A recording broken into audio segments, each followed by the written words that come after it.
every course, right, has a certain pedagogical design to it, in Right. that you are assuming a level of student knowledge which increases as the course progresses. Certainly. But at any given point, you have some at least understanding of what a student should know, and your questions are designed that way. What I find is very concurrent with yours. The way I like to do my math courses is brute force the proof, like really get it done, and then there's any computational calculational issues, then you sort of use AI to double check that. But I mean, it's clear that they're going to have some impact, Right. because they already are having some impact, and as these tools increase in both sophistication and prevalence, it's only reasonable to suspect that that impact will be.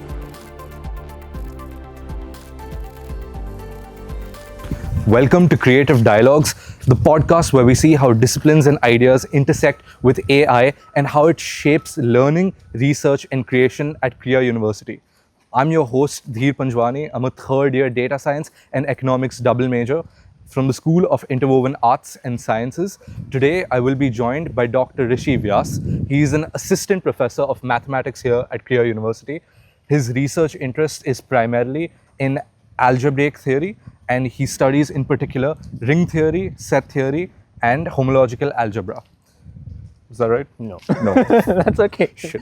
That's okay. Okay. Let's just say algebra. Let's just say algebra. Okay. Let's just say Brilliant. algebra. So today we're looking at how AI intersects specifically with the domain of mathematics.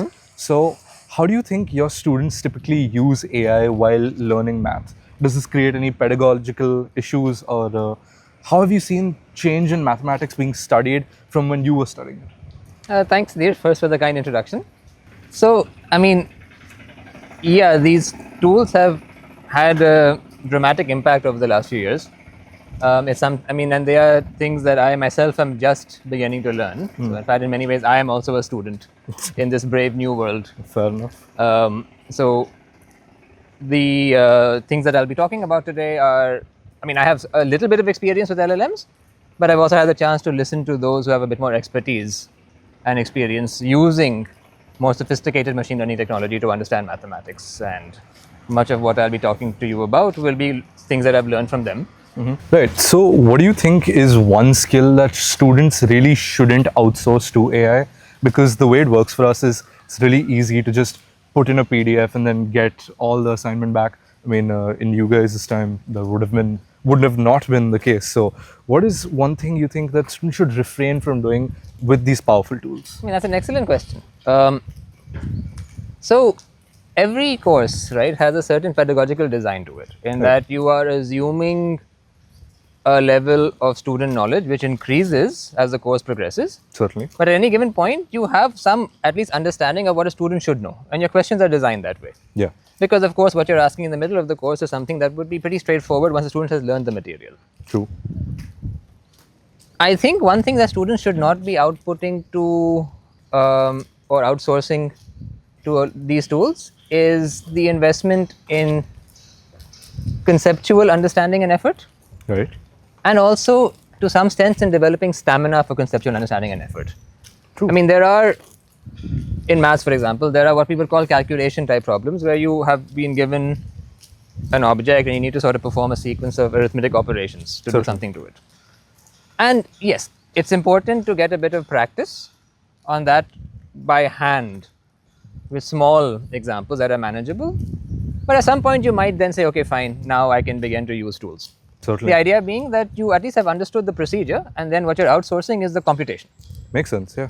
What's important is to not outsource your understanding of the procedure and why things work. Absolutely. If you just begin to input the questions that you're being asked into these tools and just look at the answers that you get, then you're missing out on that part of the pedagogical process. And I think that's something that's critical to almost all of the courses that we teach. Yeah.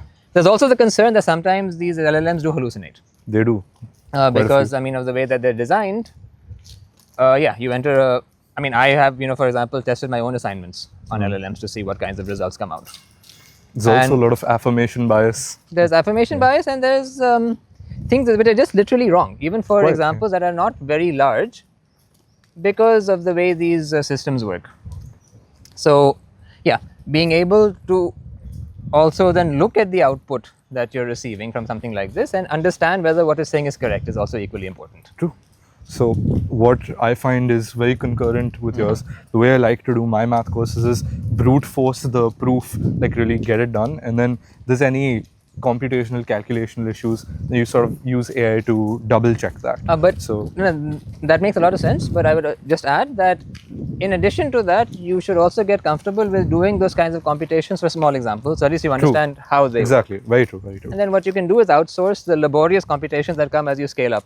Makes absolute sense. How do your students in particular use AI, and how has that changed your pedagogy? I'm not sure I want to know.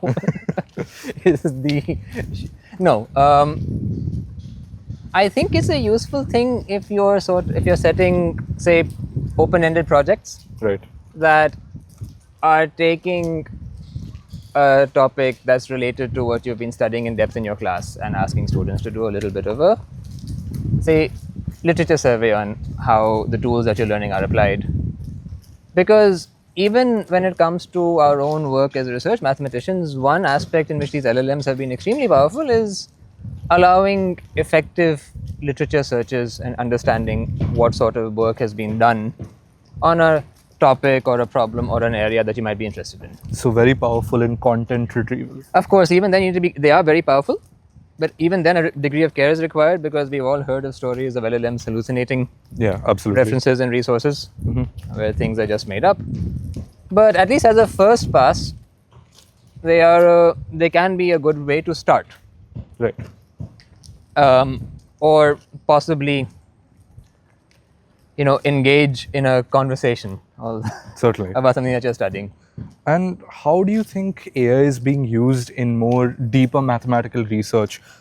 In what way are machine learning models, algorithms, LLMs being used? Are they being used to visualize abstract infinity or symmetry concepts?